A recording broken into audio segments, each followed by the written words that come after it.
بسم اللہ الرحمن الرحیم۔ السلام علیکم دوستو، پاک ٹیلنٹ 92 میں خوش آمدید۔ اس ویڈیو میں آپ کو بتایا جائے گا کہ تحریک لببیک پاکستان آج خانیوال کے الیکشن میں کس نمبر پر آئے گی۔ ابھی تک جو ہے وہ رزلٹ مکمل نہیں ہو سکا، تقریباً 61 جو پولنگ اسٹیشن ہیں ان کا رزلٹ آ چکا ہے، لیکن ہم آپ کو پہلے ہی بتا دیں گے کہ تحریک لببیک پاکستان کے ساتھ کس طرح دھاندلی ہوئی ہے اور پوری پلاننگ کے ساتھ تحریک لببیک پاکستان کو ہرایا جا رہا ہے۔ سب سے پہلے تو نون لیگ کی جانب سے تحریک لببیک پاکستان کے کارکنان کو زخمی کیا گیا، اس کے بعد تحریک لببیک پاکستان کے جو ایجنٹ ہیں ان کو اندر تک نہیں جانے دیا گیا۔ تو جی ناظرین، ویڈیو کی طرف جانے سے پہلے چینل کو سبسکرائب کریں، ویڈیو کو لائک کریں اور کمنٹس باکس میں اپنی رائے کا اظہار ضرور کریں۔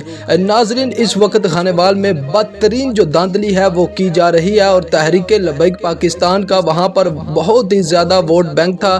تحریک لببیک پاکستان کو جان بوجھ کر تیسرے نمبر پر کر دیا گیا ہے۔ جی ناظرین، پہلے نمبر پر جو ہے وہ نون لیگ سامنے آ رہی ہے، اس کے علاوہ پی ٹی آئی دوسرے نمبر پر اور تحریک لببیک پاکستان کی جو پوزیشن ہے اس کو 3rd نمبر پر کر دیا گیا ہے۔ تو اپنی قیمتی رائے کا اظہار ضرور کریں۔ اللہ حافظ۔